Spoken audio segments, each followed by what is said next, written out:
Hey everybody, it's Jeremy, your admin here at Rockford Area Riders. I'm also J2 from the Wolfpack Social Club. Tonight we have JD. He is the founder of Rockford Area Riders. He's also a member of the Wolfpack Social Club. And tonight we have Mark Finnegan from the Vets Roll, and he's going to talk about his organization and what he does for our veterans, and then we'll go from there.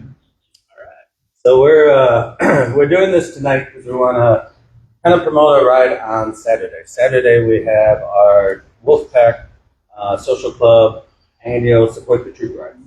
Every year we do this ride to donate to a charity that helps local veterans.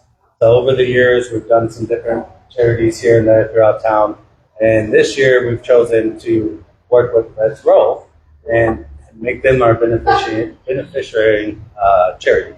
So, Mark, hey man, how you doing? guys? I really appreciate you having me. Thanks for coming tonight. Yeah. So, let us know a little bit about Vets Roll. Like, how did you get started? What do you guys do?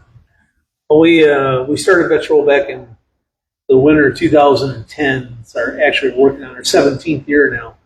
And what we wanted to do is we own Finnegan's RV Center in South Beloit. Oh, okay, that's 56 years we've been doing that. Wow. And our father was a World War II Navy vet, and he had passed away after a brutal battle of cancer in 2000. And we always thought about trying to do something special in his honor. And he was really proud of his service during World War II. And so we heard about the wonderful Honor Flight program, which is a national program where they fly vets to D.C. and back. And being an RV dealer, we thought, man, how about if we slowed it down and we let them have some time to share, just like we're doing right here. Just share the drinks, share the memories, because you don't get that with a one-day flight. And so we sat down and we did the logistics of what it would take time-wise and cost-wise to take care of RVs, basically out of Beloit. And we announced it publicly on March, we're at Murphy's, I can mention, March 17th, which is St. Patrick's Day, 2010. And we gave ourselves 60 days before the trip. And in 60 days, we had 117 World War II vets and 8 Rosa Derivators. Wow. And we put that trip together, and it went, as we say, the RV business went off without a hitch. But but anyway, anyway, we did that and thought we were going to go back to selling RVs, and my phone never stopped ringing. My life was changed forever. Really? And so we were immediately taking calls for the next year. And so we said, all right, we'll do it one more time. We formed a board of directors. We became a charity, which is critical if you're going to be raising money. You got to be a 501c3. And so for the next year, we opened it up to Korean War vets. And we went to all buses because RVs just weren't efficient for moving a lot of people. Yeah. And we went to 200 vets, 10 buses, and got a medical team and whatnot. And that one went perfect, and we continued on through 2019, 10 years in a row. And then COVID hit, so we lost 2 years there. And then we picked it back up again in the fall of 22, and now we've done it 23, 24, and 25. We just did it here less than a month ago. It's an annual trip. It's always the Sunday to Wednesday before Memorial Day. Okay. Nice. Cool. So this year we went up there. Past, I don't know, 3 years or so, I think I've been doing it. They always have a escorted ride out when they leave Beloit and head out to Washington, D.C. They always ask for motorcycles to come out and kind of give that escort. The police give us, the escort all the way out to Belvedere, kind of control the highway as we're going down in front of the bikes. And then it's always cool once we get out to Belvedere, out by the Oasis, we all kind of get over and all the buses go by. Yeah. We get to see everybody, waving and all that. Like every year I've done it. The bridges are always covered in fire engines, ambulances, having the flags out there and everything. So it's always cool. This year I think there was, there was quite a few buses, 13, 15 buses. 11 buses. 11 buses. Yep. Your first few years, how many did you have? We had, the very first year, we had 9 RVs, 3 buses. I kind of joke, it looked like the Clampetts going down the road with all these motorhomes and stuff. But then we went to 10 buses the second year, all the way through 2019. 2022, coming out of COVID, we were half size, so we had 6 buses that year, and then ever since then we've been at 11 buses. And what it is there's 10 loaded buses, and the 11th bus is a spare. So if we had an accident or somebody got sick or had a breakdown or something like that, move everybody over. And we're glad we do that because every single year we've had to use it. Every year. Wow. Yeah, so. I do have a question. Okay, Yeah. so we're taking our veterans to Washington D.C. and what are they doing once they're in Washington D.C.? I guess I don't understand. We leave out of Beloit 5:14 a.m. on Sunday morning, and then we go to Wright-Patterson Air Force Base on Sunday down in Dayton, Ohio. And while we're there, we tour the Air Museum. I don't know if you've ever been there, but the Air Museum in Dayton is, you should. But the Air Force Museum is just unbelievable. Oh, wow. down That would be cool. there. And then when they, I haven't been there. I want to make it there. Yeah. But, I haven't been there yet. and then when the museum closes to the public, the Air Force caters dinner to us in the museum as a private dinner underneath all the planes. And there's 400 people in the group, so it's a big group. And so we stay in Dayton, and the next day we go cross country out across Indiana, Ohio, Pennsylvania, West Virginia. And then we get to Chantilly, Virginia. We stay at a beautiful Marriott out there by Dulles Airport. And then the third day, that's our day in D.C., similar to what the honor flights do, where we go into Arlington. They actually let us take 10 buses into Arlington, right up to the Oh, Tube wow. Really? Yeah, we get a special waiver from the Pentagon on that. It's I've really seen cool. YouTube videos of the changing of the guards. Yep. It's really, really cool. Yeah, Arlington is just humbling. You I see can all imagine. those graves out there and stuff. And we go from there. I'm sorry, go ahead. Oh, no, good. We go from there, then we go to the Marine Corps Memorial. A lot of people call it the Iwo Jima Memorial. And then from there, we go over to World War II. And nowadays, the bulk of our vets are Vietnam era vets. So really the focus has become the Vietnam Wall. Oh, And, you've certainly seen the traveling walls, but man, if you've never, your listeners, if they've never had a chance to see the actual wall in D.C., it's just humbling. I mean, it's just ground level, it's quiet. We had a guy this year on the trip from Beloit whose brother's oh my gosh. name was on the third row down, right in the center. It's really tall. It's like 15 feet tall. Oh my gosh. And his brother was killed in action the day that he deployed overseas. He didn't know for almost 2 weeks that his brother had been killed. And this is his first time at the wall, and one of the people brought a step ladder over. He went up and he was able to put his hand on his brother's name up there. You could just feel it. Yeah. We've had it where World War II vets will be there, and their sons' names are on the wall. It's just it's a holy ground. It really is. And then right near that, then you have the Nurses Memorial for Vietnam. You have the Korean Wall. You have the Lincoln Memorial. And then from there, then we go and we do a drive-by Martin Luther King Memorial and the FDR Memorial. And then by then it's late afternoon. We head back out to the hotel, have a big farewell dinner and whatnot. And then on day 4, we're up bright and early. I mean, we're up at 4:30 Eastern time, so it's 3:30 our time. And we come all the way from D.C. to Beloit in that one day. And on the way back in Cleveland, Ohio, the Cleveland Guardians baseball team, they host us at the stadium there. And we pull in, we roll in with all our buses, and they put our videos up on the screen monitor so the vets can see what they were just doing the last few days. Yeah. And then we come on back, and all the way out and all the way back, we stop every 3.5 to 4 hours. And every bus has a wheelchair lift on it. They've all got medical teams on them. It's a big operation. That's cool. And then Aaron Wilson goes with you guys all the Oh, yeah. time. So you He's see my buddy. that. We tried to get Aaron to come out. We tried to get you to come out here and interview with us. But, He's probably in bed by now. he's probably in bed. Yeah. He interviewed him. He has a meeting for like a. Oh, okay. Yeah. So, Aaron's a great man. He's Oh yeah. a great guy. I know a lot of people that say they watch the One News show for that and see where he's at, where they're Yeah. going, and see all the footage of everything. So Yeah. that's cool. He's really a pro.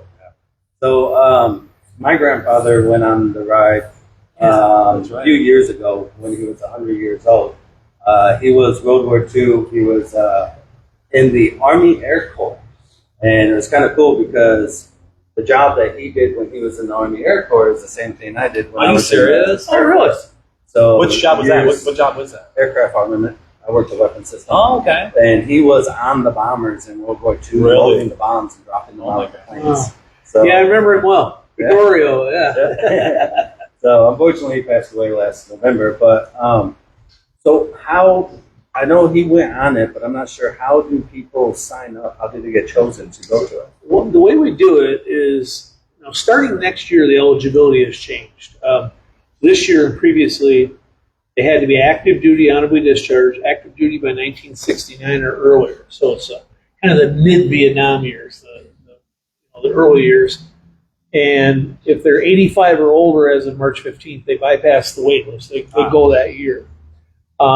Now, starting next year, it'll be if they were active duty 1975 or earlier. So it's all the Vietnam era now, and honorably discharged, of course. But and then same thing if they're 85 by March 15th, they'll bypass the wait list. During COVID, the wait list got really, really long, but now we've got it back down to where they probably, if they were to sign up now, they're probably going in 27, 26 they wouldn't make, but. And it's they can just do it online, vetsroll.org, and, depending on how healthy they are, because they got to put in the medications and stuff like that. But it doesn't take long at all. And it sends an email to me, it sends an email to them, and then say they didn't go until next year if their medications changed or mobility changes. They just log back in, they update it, and it sends us the update. And this is no cost to our veterans, right? It's something that it's That's totally. a good point. That's why you're doing it right. That's what we're doing right. This is something our veterans get to do for free. This is why we do these rides. This is why we try to raise this money for these guys. Exactly. We have no corporate sponsors. We have no tax dollars involved. No grants. Every dollar we raise comes out of the private sector. Fundraisers all year long. And I often wonder if people get tired of hearing the vets roll and stuff, but we got to do it. Everybody's a volunteer. It's almost $500,000 is what it costs us to run for 4 days a year. Wow. Plus the other stuff we do during the years, like repatriation of veterans. We've done that with you guys. They fly bodies back home or first responders and stuff like that. But the core thing is the trip to DC. And how does this make our veterans feel when they get to go to DC? And what's their reaction to all this stuff? Some of them. A lot of times it's like the first day of school. Okay, they don't want to go on the trip. It's almost like you've been in their arm. They just don't want to be there. But by the time they get on the trip, before we get to Dayton, it's like they're just brothers that haven't been together for 50 or 60 years. And your grandpa experienced it. And it's a brotherhood of vets, is what it is. And we have these covenants. We do not talk politics. That is absolutely taboo. We don't talk race, we don't talk sex, we don't talk religion. And other than that, have at it. It's got to be, basically, if you couldn't say it in front of your grandma, don't say it on the trip. But anyway, we do it, and a lot of our assistants, there's 170 assistants that go on the trip too. Oh, wow. They pay their own way, but a lot of them are veterans too. And so they can join those conversations. But the thing is, the conversation is just, it's medicinal. And so the vet that's riding on a bus from Rockford, he could be sitting with a guy from California, a guy from Montana, a guy from Florida, and all of a sudden he'll hear a story that says, wow, I thought, yeah, exactly, it resonates with him. And, they thought it was something only they had that bad memory or something like that. And here's this complete stranger, might have been in the same unit, we've had that happen. And that's the icebreaker. And that's where the closure comes in. They start sharing them stories. And like I say, when we get to the wall there in Vietnam, it's really, really emotional. And some of them they can't talk. They're just so overwhelmed. And when they see what goes into this, in 4 days, you've got 600 hotel rooms, you got 5,000 meals that we're serving, plus all the medications and all the medical team and all that they do. It's pretty amazing. I said that, I know I get all the credit for it, but I'm not the one doing all the work. It's just unbelievable. So you guys are local. You get all the money locally, raise it all together. You have your vetsroll.org that you can go on and you can, apply if you're a veteran you want to go. Do you usually just get local veterans, or is there more veterans from? Another good question. You see on here on the sheet that I've got, We've actually had vets come here from 38 different states. Oh, wow. Come here to go on this trip. Pretty much all of them except for Alaska, Hawaii, and then some of the East Coast states that are right by DC. And, you know, they can sign up on a buddy system. You might have had somebody you served the Air Force with that lives out in California or something. You know, they're more than welcome. Sign it up as buddies. You can travel on the same bus and stuff like that. And, yeah, it works well. Our buddy system works well. And we're just always honing it. We had a board meeting just Monday night, kind of recap the whole trip. And we're always trying to make it better. You know, the vets say you can't make it any better, but we know where we can make it better. And I joke that the 50th is going to be awesome, you know. But yeah, this year will be our 15th trip, 17th year. Cool. Yeah, I was in Operation Iraqi Freedom and Enduring Freedom, so probably a few years before I'm old enough to Shake go. your hand. So, Yeah, you know, we're getting Middle East era vets that are signing up. Yeah, well, like you said, you know, it's going to be a while before we get through Vietnam, and there was still vets between Vietnam and that, but we're getting there. And you know, another thing I might suggest is signing up as an assistant to go on a trip. You'd have to pay your own way, but you're all brothers, you know, and sisters. And, yeah, I was just about to ask that. Like, what if somebody was interested in being a helper, going on the trip and helping? Like, what would they do to get signed up? Same thing. That's online. They'd have until February 1st. If they wanted to be considered for the medical team, is January 1st. February 1st, they can sign up if they're selected. We're actually blessed in a day and age when getting people to do anything is tough. That is true. The service clubs are dying, you know, and stuff like that. We actually bucked that trend to where we have more people apply for our trip than what we can accept. Oh, wow. And it's a tough call. When you call somebody and say, sorry, you can't take it. Costs $550 if you're selected. Covers all your costs for the 4 days. You get a polo shirt and stuff like that. But another trend that we're really bucking is we're getting younger assistants. Oh, wow. Now, first-time assistants got to be 18 to 68 years of age, first time. But we have a program with a lot of the local high schools in Rockford and Rock County and stuff where high school seniors, they got to be 18 years old. They can apply to be considered for an assistant on the trip. Now, it's not grade-based. It's not GPA-based. It's knowledge of American history-based. Oh, wow. And it works really well, and they can apply for it. We have a committee that selects the ones that will go, and then there's an anonymous sponsor that covers half the cost for the ones that are going on the trip. So this year, out of 170 assistants, we had, I think it came down to 11% of them were 25 or younger. Oh, wow. And 25% of them were 40 or younger, you know. And that's great because some of these, you know, this could have been the last year of World War II vets this year. We don't know. It could be another year yet. Yeah, sure. You know, the youngest ones are 97 now. Yeah. Youngest Oh, my ones. gosh. Yeah. So, but what we really push them is that you can experience this with the ones that lived history in color. You know, they lived it in color, just like your grandpa did. And, you know, I'm a huge advocate of take that cell phone out of your pocket and sit down and film grandpa. I don't know if you ever had a chance to do that. Sit down and film grandpa and get those stories because I'm an old man now. I'm 65. When I was growing up, we learned history from a black and white coloring, or not coloring history book, somebody's drawings and somebody's recollections. We can digitally, with a cell phone, you can not only capture the story from the guy that lived it in color, but you can hear the sound of their voice. You can see what makes them laugh, the color of their teeth and their eyes and everything, you know. And you know, maybe we can get so history doesn't repeat itself. Right. You know, all these guys, they're fighting for their flags. You know, it's the leaders that get us screwed up. And it's just really important. Yeah. That's when I was overseas. That was people would ask you agree with this, you agree with that, you know, whatever. And I was always like, I'm fighting for the guy next to me. I'm keeping him safe. We're going home together.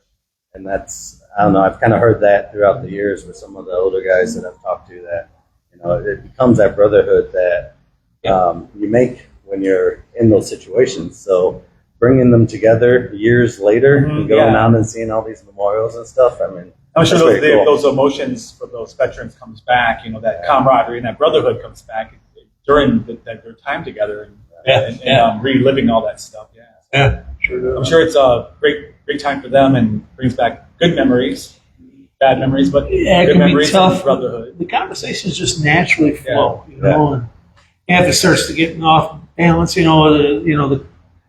start telling dirty jokes or something like that. Hey guys, you got to pull it back here a little bit, you know. But We're a bunch of veterans. I mean, yeah, right. we're used to that. Yeah. So, The big thing is the no politics. Yeah. It's just our country is ripped down the middle. Yeah. No politics, no political hats or shirts or anything. Yeah. And I mean, we literally go to the point that here's your plane ticket. You're going home on your own dime. You're not talking politics. And, And when we get back, everybody says, we're still friends Yeah. because we didn't do that. yeah. I'm sure politics sometimes could cause animosity towards. It's unbelievable. So, I know Fire and Iron usually does the escort with motorcycles and stuff. Yeah. I talked to Wrench a little bit. Are you guys, do you have any part of it with the motorcycles that ride all the way out? I kind of turned that over to Marty Schoonover. You guys know Marty. He's the RC for everything on the bike side of it. And we've had some of the Marine Corps vets guys, combat vets. That's another group that helps. A lot of support, a lot of different clubs, and but I don't get involved with the organizational side of it there.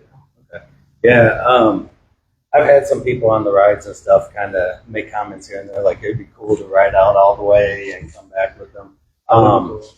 So that if guys are planning on doing that and getting involved in that, that's pretty much they pay for themselves to go out and come back and everything. And they do their own hotels and stuff like that. But the day we go into DC, they're on the buses, and especially with Fire and Iron because they're all EMTs, first responders. But, no, I would absolutely love to have that part of it even grow.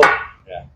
Even if they just maybe rode as far as Dayton the first day or something like That'd that. be cool. Yeah. And too far. you're talking a full day. There's one guy, a Fire and Iron guy in Washington D.C. that rides all the way back to Beloit, and then he rides back to D.C. the next day. Really. And it's always a touchy time of year too, because it could be cold, it could be raining, it could be hot. It's It's kind good, of up yeah. and down around that time. So Yeah. I know I went out there a couple of years ago, and it was pretty cold out at the fairgrounds, so we're staying in the waiting. Oh yeah. I think that was probably that fall trip. Man, it got really cold there. So anyway, Jay, do you want to discuss so we have a ride this Saturday. Oh, yeah. And all benefits, all proceeds are going to be benefited to Vets Roll. So Jay, do you want to elaborate on that a little bit? Yeah. So we don't got a flyer. We do have a flyer. Saturday, what time? Saturday, Kickstands up at noon. kickstands are up at noon. Registration starts at 10:30, 11. Okay. So registration starts at 11. Kickstands up at noon. It's going to be a nice, beautiful day. It's going to be a nice ride, chill ride. Nothing's crazy. And all proceeds will be benefiting the Vets Roll organization. So this Saturday here at Murphy's, meet up here. Kickstands up at noon. I think we're going roughly about 80 miles or so, 80 to 100 miles. I think there's 3 or 4 stops that we're going to be stopping at. And I mean, everyone's familiar with the rides that, everyone rides. Are they riding west or? I think we're headed east this year. Our road captain's not here today, but the route he put together, I think we're headed towards DeKalb and what's that other, Genoa, and I think we're headed that way. So, but yeah, hopefully it's raining right now, but hopefully Saturday's going to be beautiful, sunny, warm. And so registration starts at 11. Kickstands up at noon. $20 per rider, $10 per passenger. And once again, all proceeds are going to awesome. Vets Roll. That's rough. So, Thank you guys. I mean, that's like I said, that's how we get it done. yeah. There's a lot of fundraisers over the course of the year, but you kind of mentioned it earlier. Sometimes if you give to like a veteran charity or something like that, there's overhead. I mean, they're going to DC or it's going to Vegas or New York or something like that. With us, what you see is what you get. I mean, like I say, everybody's a volunteer. It's a local charity. The people come from around the country, but it's a local charity, and you can see the results of what you're supporting. if you come to Beloit, you watch all those buses taking off Yes. or all those Yeah. bikes coming back in.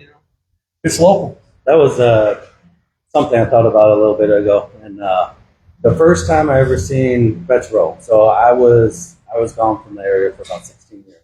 I came back here about 2015, and there was a Marine that was killed in a Osprey crash. Yeah. That was from the local area, and we went out to Schaumburg to pick him up and bring him back home. And we took him back into Love's Park, and you guys showed up with the buses and everything. Yeah, we set that up. So that's pretty cool too. Anything, God forbid, anything like that happens again, But Yeah. anytime there's anything like that, we can put it on our AR and put it out there to the motorcycle riders that want to be involved, and let's get it on the page and get some more guys. And we don't do much of it anymore, which is a good thing because the combat's pretty much behind us. Unfortunately, some of the guys are still fighting their demons, but yeah, we'll go to O'Hare or Milwaukee and stuff like that. Well, not only the police escorts are usually set up through the military, the CAO, but we'll set up like the fire department tributes on the bridges and things like that. Yeah. We'll go to the cemeteries and churches. We'll put flags up around that, put them out at the cemetery, the burial plots, and it just, the idea is that the family doesn't mourn alone. This could have been somebody from Korea or World War II or Vietnam, or it could have been somebody that just died just recently. Yeah. And we want to make sure the family knows. You might not know us by name, but we're all in this together. That's why we do it. Support our veterans, support our troops, support each other. So, okay. Well, any last words you guys can? I just want to say, hope I see you guys on Saturday. This Saturday, beautiful day, beautiful ride. You're gonna be riding for an awesome cause for our veterans, and just hope to see you guys. So. If people wanted to, maybe if they aren't involved directly with the ride, they can donate online, vetsroll.org. Venmo, PayPal, any plastic, something like that. So, but I just, again, I want to thank you guys for doing this. Yeah, for sure. I really remember vetsroll.org. If you can't make the ride, you guys can always donate on vetsroll.org. So. Check them out. They're a great organization. Benefits our whole community. Well, JD, thank you. Thanks for coming. We appreciate it. And if you're free on the day of the ride, come on down. We'll be Just see us taking off. off. Actually, we have two vets at the VFW in Loves Park, 101, 103, their birthdays. Really? So I'm going to split it up. I'm going to be here when the kickstands are up. We'll go up there. Cool. All right. Well, thank See you guys. Thanks, guys.